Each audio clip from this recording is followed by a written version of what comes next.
Il existe des récits dans la tradition qui disent qu'au cours du mois de Margali, on ne fait rien de propice. Les femmes ne devraient pas concevoir toutes sortes de choses. On dit qu'à cette période, certains esprits peuvent s'emparer de vous.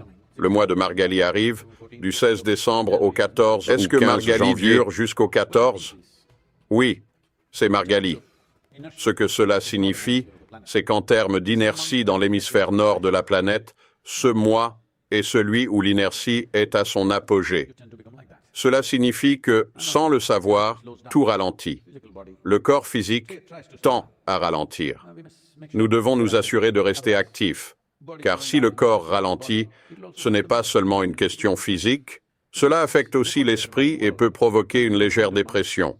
Partout dans le monde, il est constaté qu'au cours des mois d'hiver, les cas de dépression psychologique augmentent. Je ne connais pas les statistiques exactes, mais ils se multiplient. Cela peut être dû à d'autres aspects, comme la diminution des activités sociales, mais c'est un fait bien établi.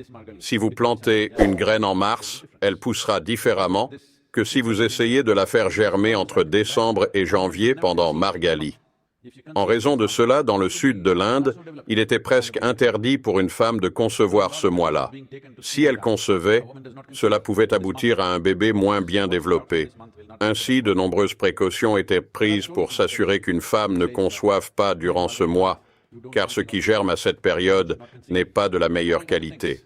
Il existe des récits dans la tradition qui disent qu'au cours du mois de Margali, vous ne faites rien de propice. Les femmes ne devraient pas concevoir toutes sortes de choses. On dit aussi qu'à cette période, certains esprits peuvent s'emparer de vous et vous rendre stupide. Par conséquent, il est déconseillé de conclure des affaires ou de faire quoi que ce soit de propice, car vous risqueriez de prendre de mauvaises décisions. Lorsque les choses ralentissent ainsi, il est bon de faire certaines activités. C'est pourquoi on a commencé à allumer des lampes partout. La lumière des lampes, l'énergie du feu, fait une différence. Aujourd'hui, vous pourriez ne pas comprendre cette différence, car des lumières électriques sont partout, et visuellement, cela passe inaperçu. En gros, votre perception repose à 70% ou plus sur la vision. Si vous perdiez votre vue, environ 70% de votre perception disparaîtrait. Les autres sens ne fonctionnent pas autant. Nous pouvons changer cela et nous devrions le faire. C'est un des aspects du yoga. Réduire la proportion de la perception visuelle, non pas pour perdre la vue, mais pour diminuer son importance. C'est l'idée de fermer les yeux et de méditer.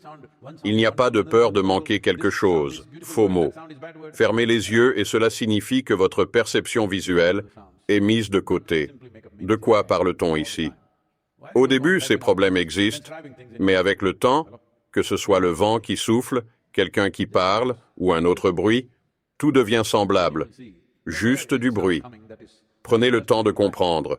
Sinon, chaque son deviendra « celui-ci est merveilleux, celui-là est horrible, ceci est beau, cela est mauvais ». Si vous écoutez simplement les sons, sans constamment donner un sens dans votre tête, vous apprendrez à reconnaître la qualité du son. Apprendre à écouter sans transcription mentale est important. Ainsi, vous saurez naturellement être en harmonie avec les processus naturels de la vie.